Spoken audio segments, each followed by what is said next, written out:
The meditation app notification pinged at 2:47 a.m. My wife Elise never meditated past 9 p.m. and claimed it disrupted her chakras or some wellness garbage she peddled to her yoga clients. But there it was, glowing on her iPad. Mindful Moments, session complete. I should have rolled over. Should have ignored the insomnia that had been eating at me for months. Instead, I slipped downstairs to my basement office, carrying her forgotten tablet like evidence I wasn't ready to examine. Graham Foster, 42 years old, owner of a modest but profitable financial tech firm, reduced to snooping through his wife's digital life at 3 a.m. The irony wasn't lost on me. I'd built my career on data analysis, yet I'd been blind to the patterns in my own home. The iPad was still warm, still logged in.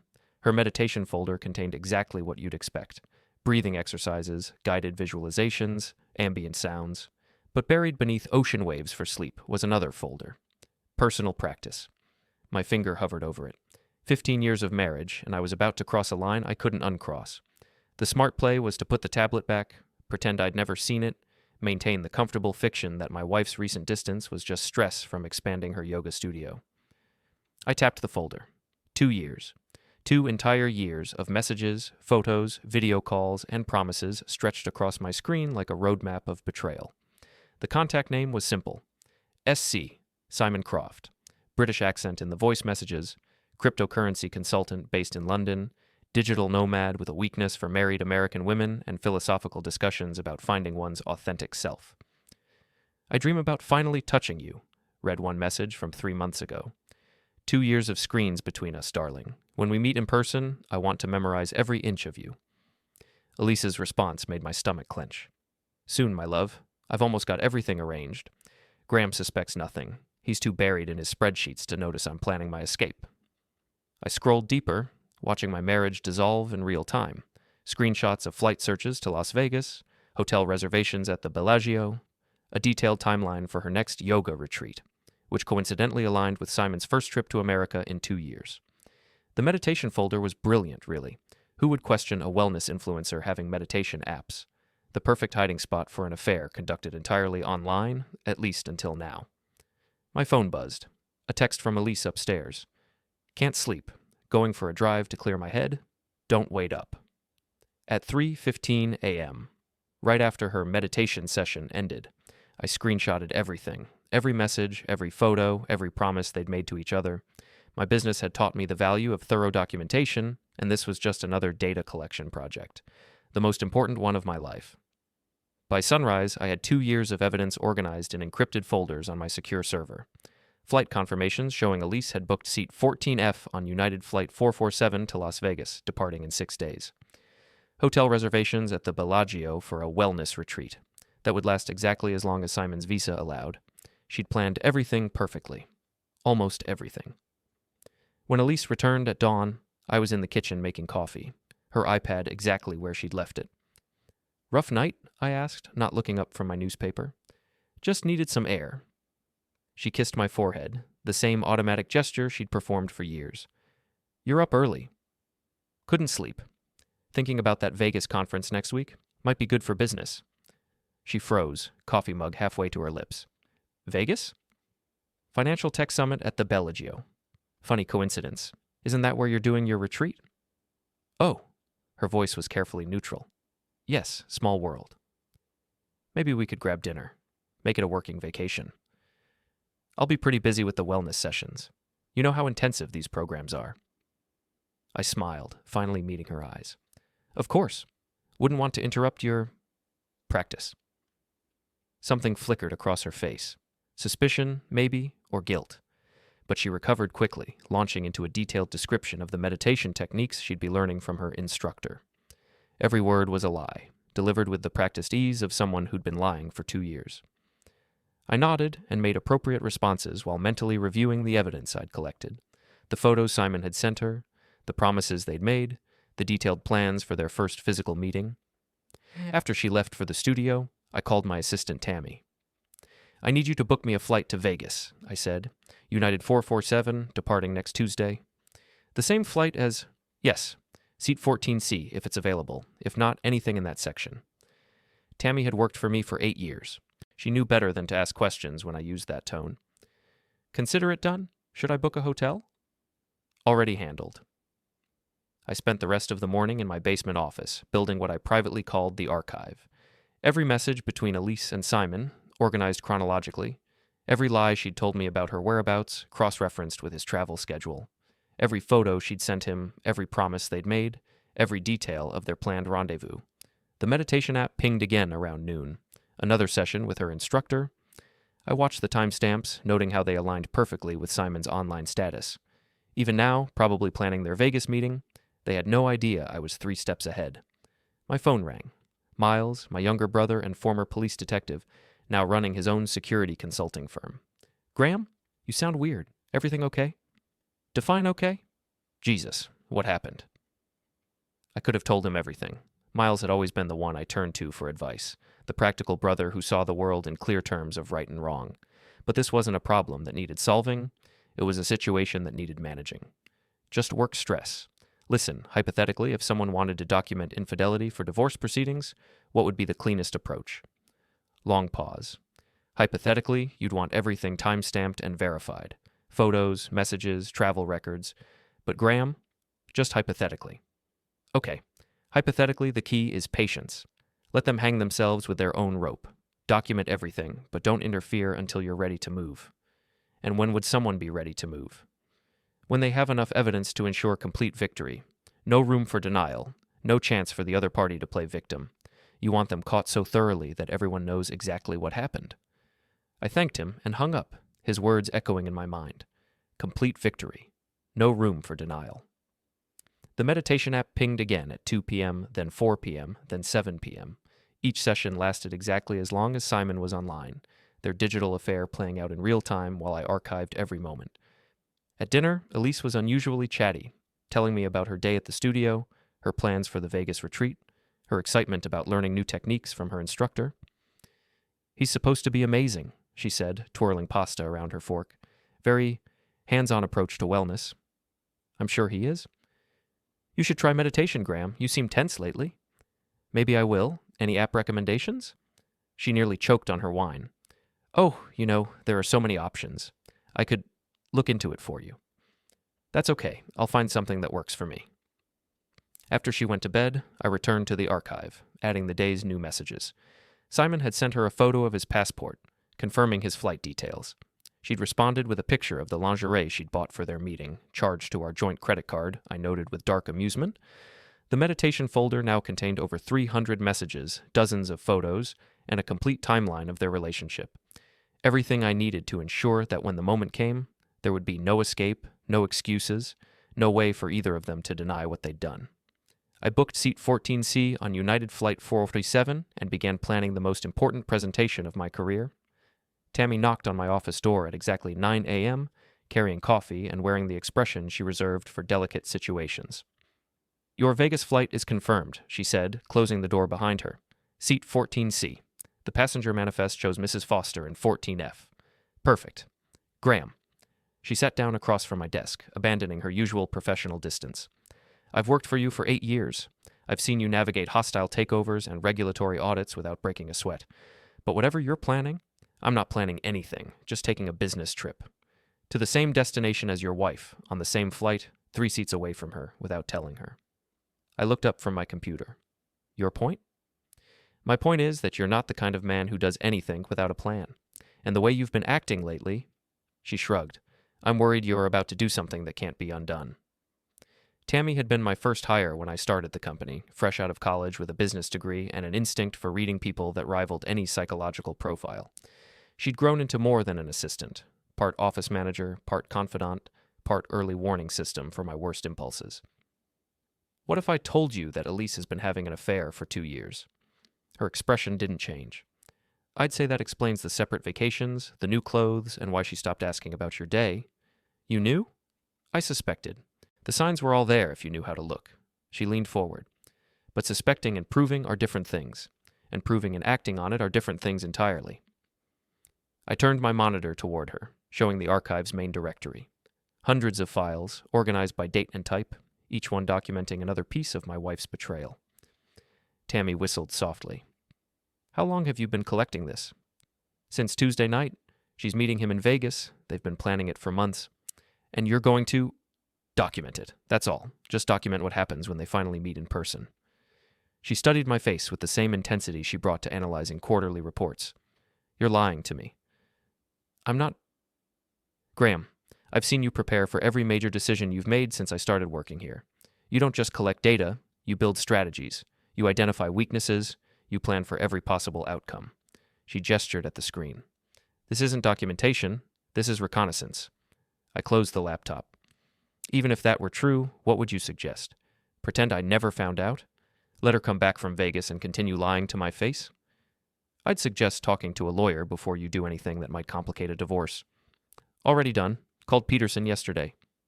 And? And he said the same thing Miles did. Document everything, but don't interfere until I'm ready to move. Tammy was quiet for a long moment, processing the implications. When you say ready to move, I mean ready to end this marriage completely. No reconciliation, no counseling, no second chances. Just a clean break with enough evidence to ensure the prenup's infidelity clause kicks in. The prenup. Elise had insisted on it before our wedding, claiming she wanted to protect her yoga business from my corporate entanglements. Her lawyer had been thorough, building in protections for her assets and income. But my lawyer had been thorough too, including reciprocal clauses that voided her claims to my assets in case of proven infidelity. At the time, it had seemed like an academic exercise. Insurance we'd never need. Now it looked like the smartest investment I'd ever made. So Vegas is just about getting proof? Vegas is about getting undeniable proof, the kind that plays well in court and leaves no room for interpretation. Tammy nodded slowly. And after Vegas? After Vegas, I file for divorce and move on with my life. She didn't look convinced, but she didn't press the issue. Instead, she pulled out her phone and began typing. What are you doing? Clearing your schedule for the next 2 weeks. If you're going to Vegas to end your marriage, you're going to need time to deal with the aftermath. I spent the rest of the morning updating the archive with new evidence. Simon had sent Elise a detailed itinerary for their Vegas meeting, complete with restaurant reservations and show tickets. She'd responded with her flight details and a promise to make up for 2 years of waiting. The meditation app had become their primary communication channel, with sessions happening every few hours. I'd figured out their system. Short sessions meant quick messages, longer ones indicated video calls or photo exchanges. They'd developed their own language of timestamps and session lengths, a code that would have been invisible to anyone not paying attention. But I was paying attention to everything now. At lunch, I drove to Elise's yoga studio. The parking lot was full. Her 12:30 mindful movement class was popular with the country club crowd. Through the window, I could see her leading 20 women through a series of poses, her voice carrying the same soothing tone she used when lying to my face. Mrs. Dugan, our elderly neighbor and the town's unofficial information hub, was coming out of the studio as I arrived. Graham, what a nice surprise. Are you here to support Elise's class? Just picking something up. How was the session? Wonderful, as always. Your wife has such a gift for helping people find their center. She leaned closer, lowering her voice. Though between you and me, she seems a bit distracted lately. Everything okay at home? Mrs. Dugan had lived next door for 30 years and had perfected the art of extracting gossip while appearing genuinely concerned. Normally, I deflected her probing with polite non-answers. Today, I decided to test the waters. She's been excited about her Vegas retreat. New instructor, apparently. Oh yes, she mentioned that. Very exclusive program, she said. Expensive too, I imagine? Worth every penny if it makes her happy. Mrs. Dugan's eyes sharpened. Of course. Though I have to say, these wellness retreats seem to be happening more frequently lately. Just last month she was gone for that weekend in Boston, and before that, the seminar in New York. I filed away the information. More trips I hadn't connected to Simon's travel schedule. The archive was apparently just the tip of the iceberg. Well, you know Elise, always working to improve herself? Indeed. Mrs. Dugan glanced back at the studio. Such a dedicated wife. You're lucky to have someone so committed to personal growth. The irony in her tone suggested Mrs. Dugan's legendary neighborhood surveillance network had picked up more than she was saying. I made a mental note to have a longer conversation with her after Vegas. That evening, Elise was unusually affectionate during dinner, asking about my work and sharing stories from the studio. The performance felt desperate, like she was trying to build up emotional credit before her Vegas trip. I'm really looking forward to this retreat, she said over dessert. It feels like exactly what I need right now. What kind of techniques will you be learning? Oh, advanced meditation practices, energy work, some very intimate approaches to mindfulness. She couldn't help herself. Even when lying, she had to hint at the truth, like she was testing how much she could get away with. Sounds intense. It will be. Very hands-on instruction. One-on-one sessions with the teacher. She reached across the table and squeezed my hand. I might not be able to call much. The program is pretty immersive. I understand. Do what you need to do. After she went upstairs, I added our dinner conversation to the archive, noting how her lies were becoming more elaborate and specific. She was building a narrative that would explain any evidence of her time with Simon: intimate instruction, immersive programs, limited communication. But she'd made one crucial mistake.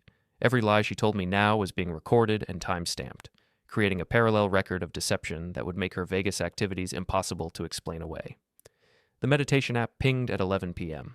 A long session, probably a video call with Simon, finalizing their plans. I watched the timestamp count up. 15 minutes, 20, 30. Whatever they were discussing, it was detailed and thorough. I opened my laptop and began drafting a timeline for the Vegas trip. Flight departure at 8:15 a.m., arrival at 10:30 local time. Simon's flight from London landed at 9:45, giving him just enough time to clear customs and meet Elise at baggage claim. They'd planned it perfectly, or so they thought. I pulled up the Bellagio's website and confirmed their dinner reservations, show tickets, and spa appointments. 2 years of digital romance culminating in 4 days of physical indulgence, all documented in messages they thought were private. My phone buzzed with a text from Miles. Still thinking about that hypothetical situation. If you need backup, call me. I typed back, thanks, might take you up on that. The meditation session ended at 11:47 p.m. Elise came downstairs a few minutes later, claiming she needed water, but really checking to see if I was still awake. Finding me reading in the living room, she kissed my forehead and wished me good night. Sweet dreams, she said. You too. Dream about Vegas. She paused at the bottom of the stairs. What? Your retreat. Dream about all the new things you'll learn. Oh, right. Yes, I'm sure it will be educational. I watched her climb the stairs, noting the slight tremor in her voice. She was nervous about the trip, probably worried about managing the logistics of meeting Simon while maintaining her cover story. She had no idea that her biggest concern should be the man sitting 3 rows behind her on the plane, with a phone full of evidence and a front-row seat to her downfall. I stayed up until 2 a.m., adding final details to the archive and preparing for the most important business trip of my career. Not to close a deal or secure funding, but to document the end of my marriage with the same thoroughness I'd brought to every other major project. By the time I went to bed, I had 147 pieces of evidence organized across 47 categories, all pointing to the same inevitable conclusion. In 5 days, Elise would board a plane to Las Vegas, believing she was finally going to consummate a 2-year digital affair. Instead, she was going to star in the most comprehensive documentation of infidelity I'd ever assembled. The meditation app was quiet. Even liars needed sleep. United Flight 447 pushed back from the gate at exactly 8:15 a.m. I was in seat 14C, laptop bag stowed, phone charged, and video recording app ready. 3 rows ahead and 1 seat to the right, Elise was settling into 14F, completely unaware that her husband was close enough to hear her nervous laughter. She'd left the house at 5:30 a.m., claiming the early departure was necessary to avoid traffic. In reality, I knew from the archive that she wanted time to center herself before meeting Simon. Her last message to him, sent from our kitchen while I pretended to sleep, had been simple. Boarding soon. 2 years of waiting ends today. The flight attendant began the safety demonstration. Elise pulled out her phone, typing rapidly. I opened my own phone and watched the meditation app ping with a new session. Even 30,000 feet above ground, she couldn't resist one more conversation with her lover. I'd spent the previous evening memorizing Simon's details from their messages. 34 years old, 6 feet tall, dark hair with premature gray at the temples that he claimed made him look distinguished. British passport, crypto consulting business that seemed to involve more traveling than actual work, and a weakness for philosophical discussions about authenticity and living one's truth. According to their correspondence, he'd never been married but had a history of relationships with complicated women. Elise wasn't his first affair, just his most elaborate one. 2 years of digital courtship, building to this moment when they'd finally meet in person. The irony was perfect. After 2 years of screens and cameras, their first physical meeting would also be their most thoroughly documented. My phone buzzed with a text from Tammy. Safe travels. Remember what we discussed about keeping things professional. I typed back, always professional. She responded immediately. That's what worries me. The flight was smooth, giving me 5 hours to review my strategy. I'd identified 3 key moments: arrival at baggage claim, their first physical contact, and their reaction when I introduced myself. Each moment needed to be captured clearly, with audio and video that would be undeniable in court. Elise spent most of the flight staring out the window, occasionally typing messages on her phone. From my angle, I could see her reflection in the window, nervous excitement mixed with guilt. She kept touching her wedding ring, twisting it around her finger in a gesture I'd seen countless times over 15 years of marriage. 2 hours into the flight, she got up to use the restroom. As she passed my row, she glanced down at me, and for a moment our eyes met. I was reading a financial magazine, just another business traveler, completely unremarkable. She looked right through me, her mind already in Vegas with Simon. The captain announced our descent into McCarran at 10:15 a.m. local time. Elise immediately pulled out her phone, typing what I assumed was an update to Simon about their arrival time. The meditation app pinged on my phone, a short session, probably just confirming logistics. I checked Simon's flight status on my laptop. British Airways 275 from London had landed 20 minutes early. He was already through customs, probably waiting at baggage claim with flowers or some other romantic gesture he'd mentioned in their messages. As we taxied to the gate, I positioned my phone for optimal recording angle and opened the video app. The next 30 minutes would determine whether I had enough evidence for a clean divorce or whether I'd need to dig deeper into their relationship. The passengers began deplaning. Elise was in the first group, moving quickly toward baggage claim with the focused energy of someone about to fulfill a long-held fantasy. I followed at a distance, keeping her in sight while maintaining the appearance of just another passenger collecting luggage. McCarran's baggage claim area was crowded with tourists and business travelers, the perfect environment for what I had planned. I positioned myself near Carousel 3, where United Flight 447's luggage would arrive, and began recording. Elise stood near the carousel, scanning the crowd. She'd changed clothes in the airplane bathroom, I realized. The conservative blouse and slacks she'd worn to the airport had been replaced by a flowing dress that highlighted her figure. Even her hair was different, loose and styled instead of the practical ponytail she'd worn during boarding. Then I saw him.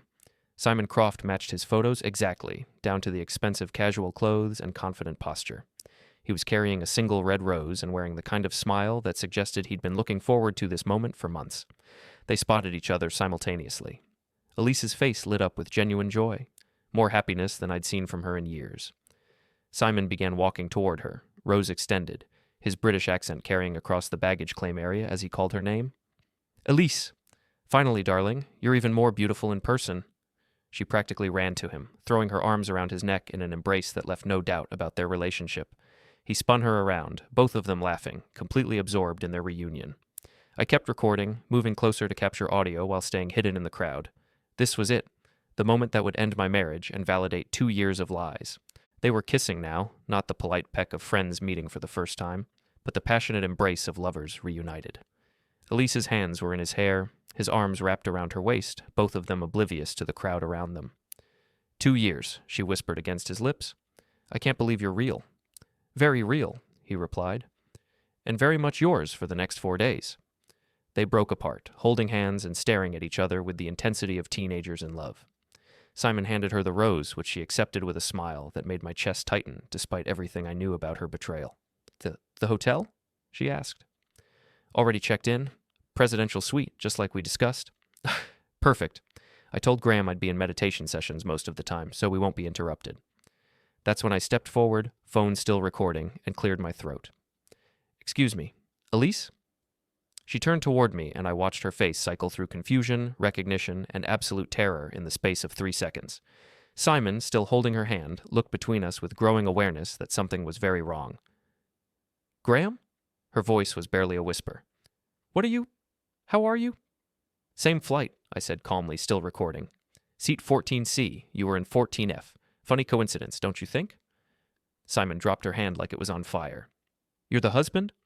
"I am indeed, and you must be Simon, the meditation instructor." Elise was shaking now, her face pale except for 2 bright spots of color on her cheeks. "Graham, this isn't... I can explain." "Can you? Because I'd love to hear how you explain 2 years of messages, photos, and detailed plans for this exact meeting." I held up my phone, showing the video I'd just recorded. "Or maybe you'd prefer to explain it to your followers when this goes viral?" "You can't," she whispered. "You wouldn't?" "Actually, I think I would. See, I've been documenting everything for weeks now. Every lie you told me, every message you sent him, every detail of your little Vegas rendezvous." I looked at Simon, who was backing away slowly. "Including your visa status, which my brother, the security consultant, found very interesting." Simon's confident demeanor cracked. "Now see here, mate, I don't know what you think.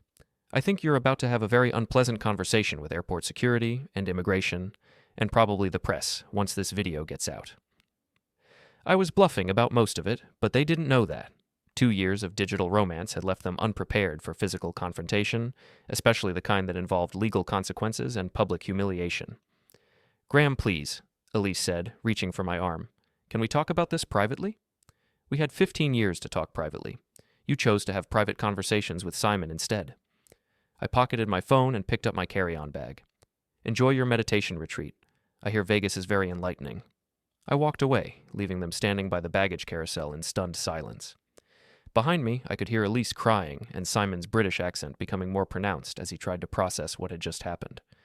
My phone was already uploading the video to cloud storage, creating multiple backups of the most important evidence I'd ever collected. By the time I reached the taxi stand, the file was secured across 3 different servers, ready for whatever came next. The taxi driver asked where I was headed. "The Bellagio," I said. "I have some business to finish." As we pulled away from the airport, I saw Elise and Simon through the rear window, still standing by the baggage claim, their romantic reunion transformed into a crisis management session. She was gesturing frantically, probably trying to explain how her husband had appeared out of nowhere with evidence of their affair. But there was no explanation that would satisfy Simon, and no amount of damage control that would undo what I'd recorded. Their 2-year digital romance had lasted exactly 4 minutes in the physical world. I pulled out my phone and began uploading the video to social media, adding a simple caption: "When your wife's meditation retreat turns out to be something else entirely. 2 years of lies, caught in 4 minutes. Vegas reality. Marriage over." The video was live before we reached the Strip. By the time I checked into my hotel room, not the Bellagio, but a smaller place across the street with a perfect view of their presidential suite, it had been viewed 12,000 times. My phone started ringing immediately. Tammy, Miles, several business associates who'd seen the video. I ignored them all and ordered room service, settling in to watch the view and monitor my social media notifications. 18 million views by midnight. The video had gone viral beyond my wildest expectations, shared and reshared across every platform. Comments ranged from supportive to critical, but the story was clear enough that context didn't matter. Wife lies about meditation retreat, meets online lover in Vegas, gets caught by husband with camera. Elise's yoga studio Instagram account was flooded with comments and questions. Her personal accounts had been set to private, but screenshots of her posts were already circulating compared against the timeline of her relationship with Simon. My phone buzzed with a text from an unknown number. "We need to talk. This has gone too far." "E?" I typed back. "Nothing to discuss. Enjoy your retreat." "Graham, please. Simon left. The whole trip is ruined. Can we at least—" "No." I turned off my phone and opened a bottle of wine from the minibar. Across the street, the Bellagio's presidential suite was dark.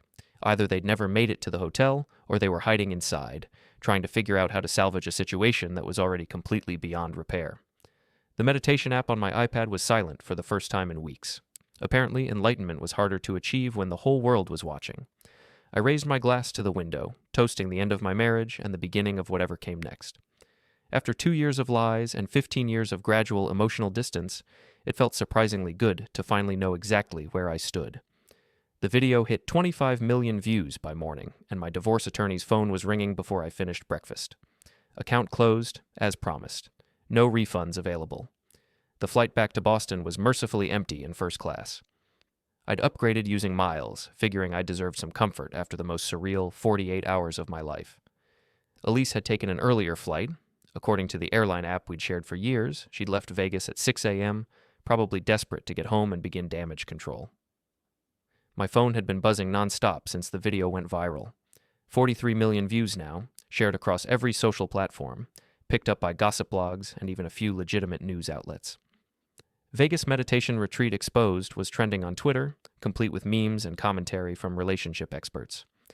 I'd turned off notifications after the first day, but I couldn't resist checking the metrics periodically. The video had taken on a life of its own, spawning reaction videos, think pieces about digital infidelity, and heated debates about privacy versus accountability in marriage. Tammy had been fielding calls at the office, turning away reporters and curious clients with professional efficiency. Miles had left 6 voicemails, each one more concerned than the last. Even my mother had called from Florida, having seen the video shared in her retirement community Facebook group. But the most interesting communication had come from Peterson, my divorce attorney, who'd sent a simple text, "Call me when you land. We need to move fast." The plane touched down at Logan at 3 p.m. I took my time deplaning, knowing that whatever waited at home would be complicated and probably unpleasant. Elise had a 4-hour head start to prepare her defense, rally her supporters, and craft a narrative that minimized her culpability. She'd always been good at managing her image. Her yoga studio's success depended on projecting authenticity and trustworthiness, qualities that were somewhat undermined by a viral video of her embracing another man in an airport. But if anyone could spin this situation, it was Elise. My phone rang as I waited for my luggage. Peterson's number. "Graham, where are you?"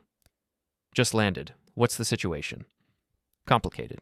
Your wife's attorney called this morning, threatening to sue for harassment, invasion of privacy, and intentional infliction of emotional distress.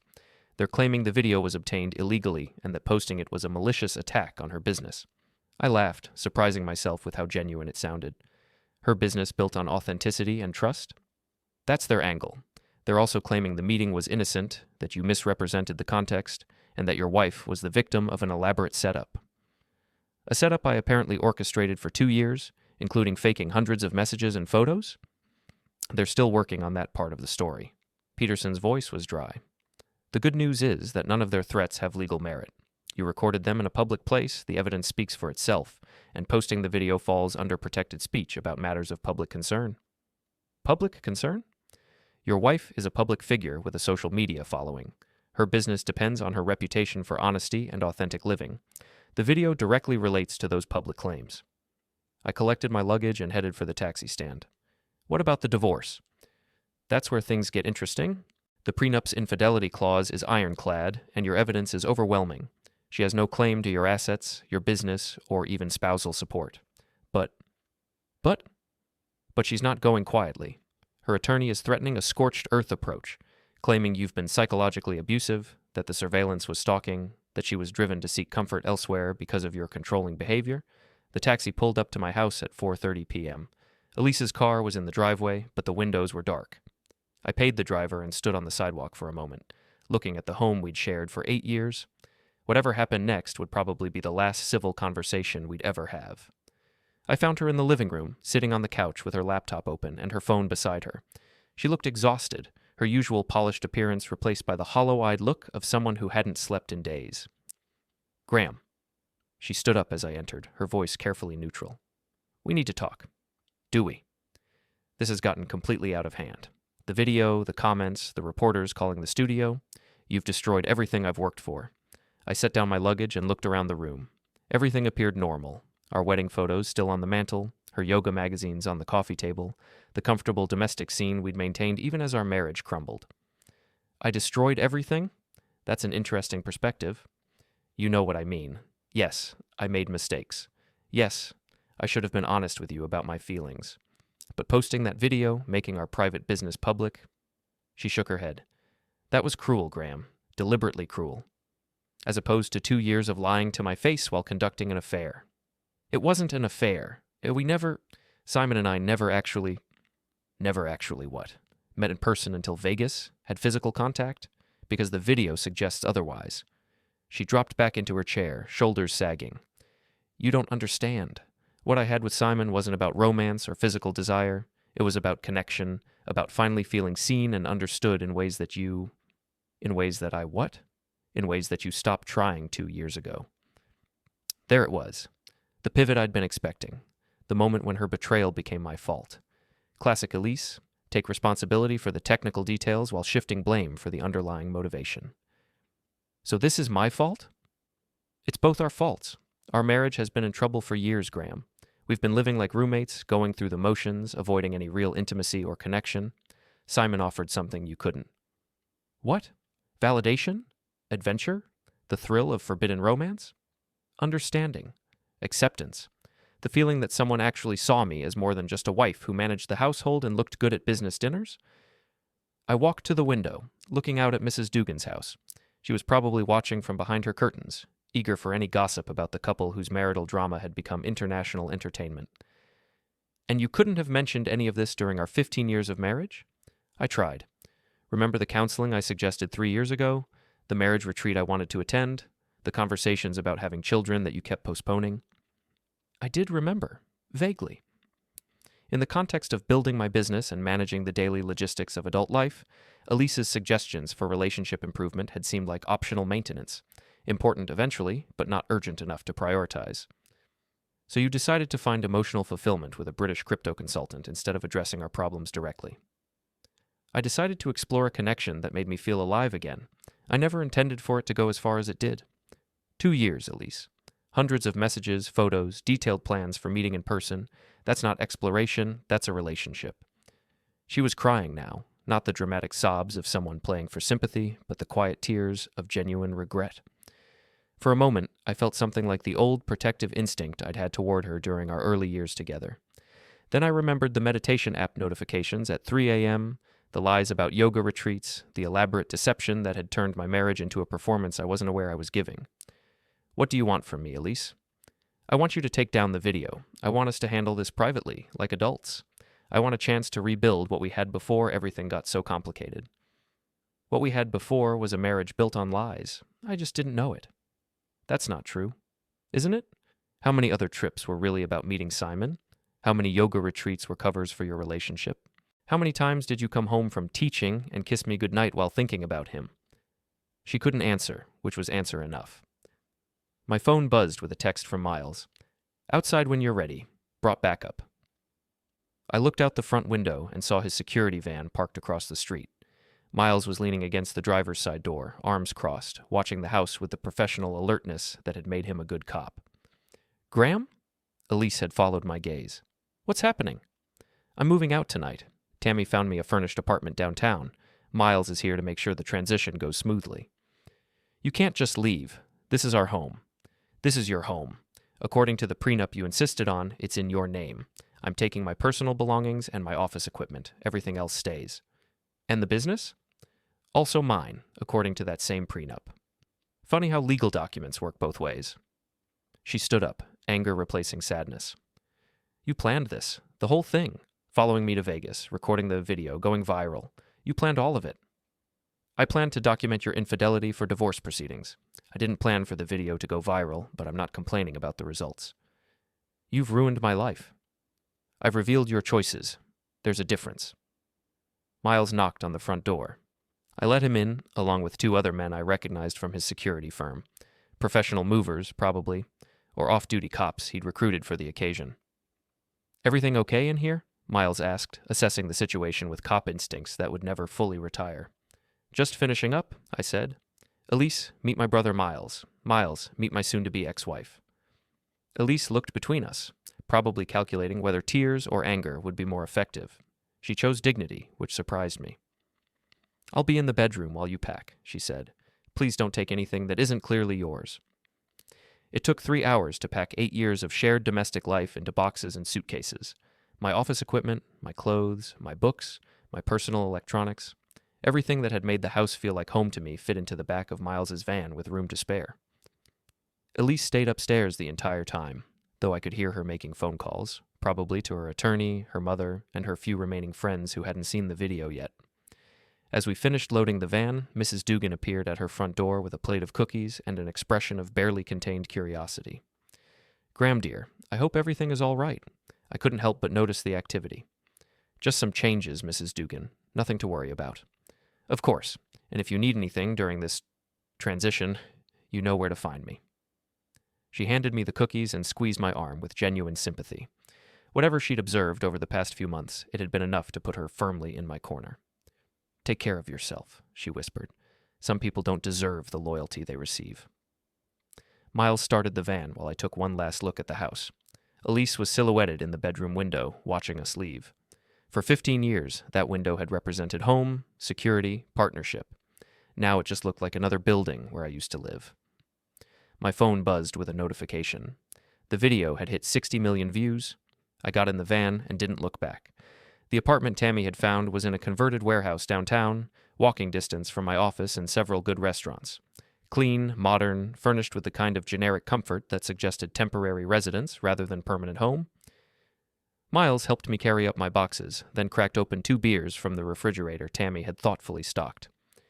"So," he said, settling into the rental couch, "how do you feel?" "Honestly?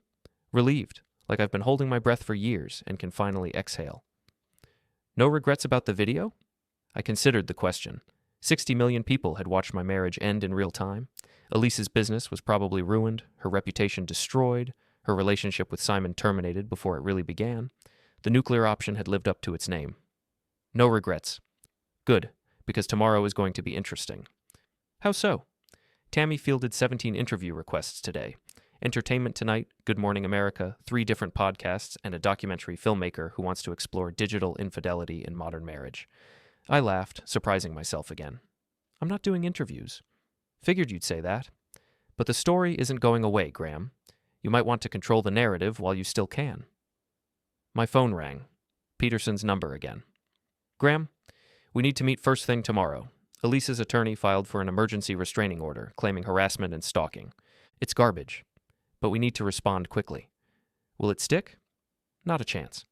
But it shows they're serious about fighting this publicly. You sure you want to go down this road?" I looked around my new apartment. Temporary, anonymous, but genuinely mine for the first time in years. "I'm sure." "Then we go to war. Fair warning, it's going to get ugly before it gets better." After Peterson hung up, Miles and I sat in comfortable silence, drinking beer and watching the city lights through the industrial windows. Somewhere across town, Elise was probably planning her counterattack, crafting a narrative that would salvage her reputation and minimize her responsibility. But the video spoke for itself. 60 million people had seen her embrace Simon at baggage claim, heard her talk about meditation sessions that were actually romantic rendezvous, watched her face when she realized her husband had been 3 rows behind her on the plane. No amount of spin would change those facts. My phone buzzed with a text from an unknown number. Saw the video. Good for you. Some people deserve exactly what they get. A friend. Then another. Team Graham. Your wife got what was coming to her. And another. Fake marriage deserves fake meditation. Hope the divorce goes well. 60 million views had created 60 million opinions about my marriage, most of them supportive. Whatever happened in court, I'd already won the battle for public perception. Miles finished his beer and stood up. "You need anything else tonight?" "Just sleep. It's been a long week." "I bet. Call me if Elise shows up or if her lawyer tries anything stupid." After he left, I unpacked my office equipment and set up a temporary workspace in the apartment's 2nd bedroom. Tomorrow would bring legal battles, media attention, and probably more complications than I could anticipate. But tonight, for the first time in months, I fell asleep without wondering what lies my wife was